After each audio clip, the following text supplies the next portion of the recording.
Assalamu alaikum ji, dear student. In this question, question number 9, we will discuss again same income and expenditure account and balance sheet.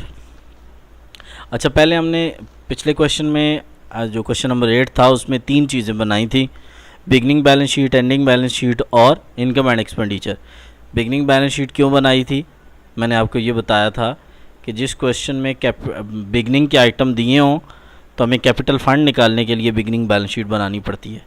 जिस question में beginning balance sheet के items यानी जैसे beginning cash in hand, beginning cash at bank, account receivable, beginning वाले, तो इस तरह की चीज़ें जहाँ दी हुई हों तो उनके लिए हमें बिगनिंग बैलेंस शीट बनानी पड़ेगी और उससे कैपिटल फंड निकलेगा और उस कैपिटल फंड को हम एंडिंग बैलेंस शीट में ट्रांसफ़र करेंगे। ठीक हो गया जी। तो इसलिए इस क्वेश्चन में भी हम बिगनिंग बैलेंस शीट बनाएंगे क्योंकि बिगनिंग वाले आइटम मौजूद हैं। नंबर 1। नंबर 2, मैंने आपको कहा था कि अगर पेमेंट साइड पे कोई एसेट आएगा तो एंडिंग बैलेंस शीट में जाएगा और अगर रिसीट साइड पे कोई एसेट आएगा तो बिगनिंग बैलेंस शीट में जाएगा। ये इंट्रोडक्टरी लेक्चर्स में मैंने आपको बताया हुआ है। Let me repeat it again. अगर पेमेंट साइड पे कोई एसेट आएगा, जैसे यहाँ देखें ये बाईसाइकिल आया हुआ है, तो ये बाईसाइकिल जो है ये पेमेंट साइड है ना, आपको पता है ये कैश रिसीट एंड पेमेंट है, तो ये रिसीट साइड है, ये पेमेंट साइड है, ये ऑलरेडी आप देख चुके हैं। तो डियर स्टूडेंट्स, हम बात कर रहे थे यानी बिगनिंग बैलेंस शीट की। ये देखें जी, जो इसका ज़रा आप बिगनिंग ईयर कहाँ से स्टार्ट हो रहा है, ये 1 अप्रैल 2004 से स्टार्ट हो रहा है और 31 मार्च 2005 में ईयर एंड हो रहा है। 1 अप्रैल 2004 से ये स्टार्ट हो रहा है ईयर और 31 मार्च 2005 में यानी 12 महीने एंड हो रहे हैं। 1 अप्रैल, तो ये इसकी बिगनिंग बैलेंस शीट में एसेट होगा कैश इन हैंड। इसी तरह ये भी जो है इसकी बिगनिंग बैलेंस शीट में एसेट होगा। ये दोनों इसकी बिगनिंग बैलेंस शीट में जाएंगे। कैश एट बैंक और cash in office beginning balance sheet में जाएंगे। ठीक हो गया जी। अब ये सब्सक्रिप्शन, ये इनकम है 3000 की। आप इस चीज़ को छोड़ दें, इसको जब एडजस्टमेंट्स करेंगे तो मैं उस वक्त डिस्कस करूँगा ये 200 को। उसके बाद इंटरेस्ट ऑन इन्वेस्टमेंट इनकम है। उसके बाद ये देखें कॉस्ट ऑफ इन्वेस्टमेंट मौजूद है, ये बिगिनिंग बैलेंस शीट में भी जाएगी एंड एंडिंग में भी। देखिए इन्वेस्टमेंट हुई भी है, ये नहीं कि हमने की है, ये ऑलरेडी इन्वेस्टमेंट हुई हुई है, पता नहीं कब हुई है, ये हमें उसने डेट नहीं बताई। एंड एंडिंग बैलेंस शीट दोनों में जाएगी। ठीक हो गया जी। तो ये इन्वेस्टमेंट जो है ये दोनों बैलेंस शीट्स में जाएगी। बैंक इंटरेस्ट ये इनकम है और sale of scooter beginning balance sheet. मैंने आपको क्या कहा था, जो रिसीट साइड, ये रिसीट साइड है, ये रिसीट साइड है, ये रिसीट साइड है और जो रिसीट साइड पे एसेट होगा वो बिगिनिंग बैलेंस शीट में जाएगा। चलें जी नेक्स्ट।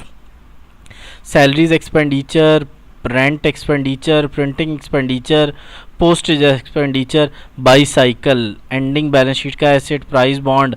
यार प्राइस बॉन्ड लिखना ही छोड़ो, इसको बोल दो इन्वेस्टमेंट। प्राइस बॉन्ड यार क्या होती है, इन्वेस्टमेंट ही होती है ना, इन्वेस्टमेंट, इसको इन्वेस्टमेंट बोलो। तो इन्वेस्टमेंट क्या होगा, एसेट होगा। कैश एट ऑफिस और cash at bank ending balance sheet में एसेट बनेगा। अब आ जाए ना ज़रा उस पर आप जो एडजस्टमेंट्स हैं। अच्छा, एडजस्टमेंट्स के हवाले से मैंने आपको बताया हुआ है, एंडिंग जो आउटस्टैंडिंग है वो ऐड होता है और बिगनिंग आउटस्टैंडिंग माइनस होता है और रिसीव इन एडवांस इसके उल्ट होता है, यानी बिगनिंग वाला ऐड होता है और एंडिंग वाला लेस होता है। ये हम ऑलरेडी बात कर चुके हैं। ठीक है, ये देखें सब्सक्रिप्शन, यहाँ पे आउटस्टैंडिंग लिखें 120 फॉर 2004, ये इस ईयर को छोड़ दिया करें, जब 2 ईयर्स लिखे हो तो एंड वाले।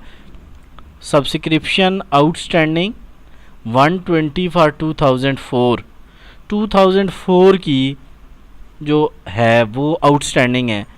तो मुझे बताएं ये कौन सा ईयर है, 2005, तो 2004-2005 के लिए बिगिनिंग होगा। तो सब बिगिनिंग आउटस्टैंडिंग सब्सक्रिप्शन कितनी की हो गई, 120 की हो गई। बिगिनिंग आउटस्टैंडिंग सब्सक्रिप्शन 120 की हो गई, ये सब्सक्रिप्शन से माइनस हो जाएगी और बिगिनिंग बैलेंस शीट का एसेट बन जाएगी। ये जो 120 है ये बिगिनिंग आउटस्टैंडिंग सब्सक्रिप्शन है, ये सब्सक्रिप्शन में से 120 क्या हो जाएगा, माइनस, यानी इस 3000 से माइनस हो जाएगा और बिगिनिंग बैलेंस शीट में एसेट बन जाएगा। नेक्स्ट, रेंट इंक्लूड की बजाय आउटस्टैंडिंग लिखें, रेंट आउटस्टैंडिंग 50 फॉर 2004। तो उसी तरह रेंट आउटस्टैंडिंग, यानी रेंट आउटस्टैंडिंग का मतलब रेंट पेएबल 50 रेंट से माइनस हो जाएगा, यानी ये जो ऊपर रेंट है ना 600 का, इसमें से ये 50 क्या हो जाएगा, माइनस हो जाएगा, और ये बैलेंस शीट में क्या बन जाएगा, लाइबिलिटी बन जाएगा। Next 150 subscription still to be collected. Still to be collected means not collected, not collected means owing, owing mean accrued, accrued mean outstanding, all these are the name of the same thing। यानी subscription still to be collected का मतलब outstanding है। Subscription outstanding 150 for 2005, मैंने कहा है 2 years हों तो किस ईयर को आपने लेना है, एंडिंग वाले को। सब्सक्रिप्शन आउटस्टैंडिंग 2005 की कितनी है, 150।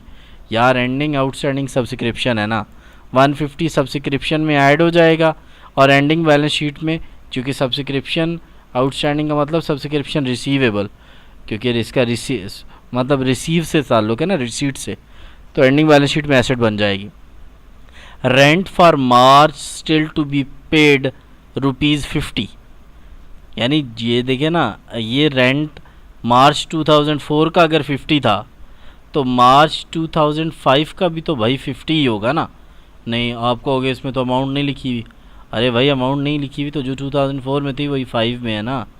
तो रेंट ₹50 खुद से लिख लो, rent ₹50 for March 2005 has still to be collected.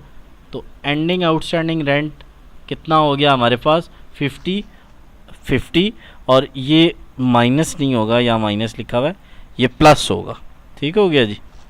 तो ये रेंट में ऐड हो जाएगा और एंडिंग बैलेंस शीट में लाइबिलिटी बन जाएगी। अब ये देखें आउटस्टैंडिंग स्टेशनरी, तो ये स्टेशनरी में ऐड हो जाएगा 25 एंड बैलेंस शीट में क्या बन जाएगी, लाइबिलिटी। ये देखें ना, ये स्टेशनरी मौजूद है, ये 145, इसमें 25 क्या हो जाएगा, ये 25 क्या हो जाएगा, ऐड हो जाएगा, और ये क्या बन जाएगी, बैलेंस शीट में लाइबिलिटी। अच्छा जी, अब ये देखें बुक वैल्यू कितनी है स्कूटर की, 320, कितने में बिका, 250 में, तो दोनों का डिफरेंस कितने का आया, 70 का। तो इसको कहाँ लिखेंगे, डेबिट साइड पे लिखेंगे इनकम एंड एक्सपेंडिचर की, और इसे क्या कहेंगे, लॉस ऑन स्कूटर या लॉस फ्रॉम स्कूटर। 70 रुपीज़ कहाँ लिखेंगे, will go on the debit side, ठीक है, as expenditure, will go on debit side as expenditure. और हम इसको बोलेंगे क्या, हम इसको लॉस ऑन स्कूटर बोलेंगे, डेबिट साइड पे एक्सपेंडिचर ट्रीट कर देंगे, एंडिंग में इसका कोई ताल्लुक नहीं है। ये जो सेल ऑफ स्कूटर है ना, ये 250, ये 250 की बजाय इट शुड बी 320। ये देखिए ना स्टार्ट में, यानी तो वो तो नहीं था ना यार, वो तो नहीं था 250 का, तो नहीं था, बल्कि स्टार्ट में कितना था, स्टार्ट में कितना था, 320 का। तो स्टार्ट में हम ये लिखेंगे, स्टार्ट में हम कितना लिखेंगे, बिगिनिंग बैलेंस शीट में, बिगिनिंग बैलेंस शीट में हम लिखेंगे जी 320, ना कि हम लिखेंगे क्या उसे कहते हैं 250। ठीक हो गया जी। तो ये ज़हन में रखिएगा काइंडली। अच्छा, नेक्स्ट हमारे पास एंडिंग, एक सबसे मैंने ये ऊपर एडजस्टमेंट छोड़ दी थी 200 की। करंट और नेक्स्ट ईयर को एंडिंग रिसीव इन एडवांस बोलते हैं, करंट और प्रीवियस ईयर को बिगिनिंग रिसीव इन एडवांस बोलते हैं। करंट और प्रीवियस ईयर को beginning receive in advance, current और नेक्स्ट ईयर एंडिंग रिसीव। तो ending receive in advance 200 subscription से माइनस हो जाएगा और एंडिंग बैलेंस शीट में लाइबिलिटी बन जाएगी। तो इस क्वेश्चन में 7 एडजस्टमेंट्स थी, 120 वाली नंबर 1, 50 वाली नंबर 2, 150 वाली नंबर 3, और अगेन 50 वाली नंबर 4, और 25 वाली नंबर 5, और ये लॉस ऑन स्कूटर नंबर 6, और 7 ये ऊपर से निकाली हमने, ये 200 वाली सब्सक्रिप्शन रिसीव इन एडवांस। तो इसको अटैम्प्ट करें, इसको अटैम्प्ट करके आपने सॉल्व करके मुझे व्हाट्सएप करना है। Thank you for watching. इंशाल्लाह लास्ट क्वेश्चन के साथ कल मिलते हैं।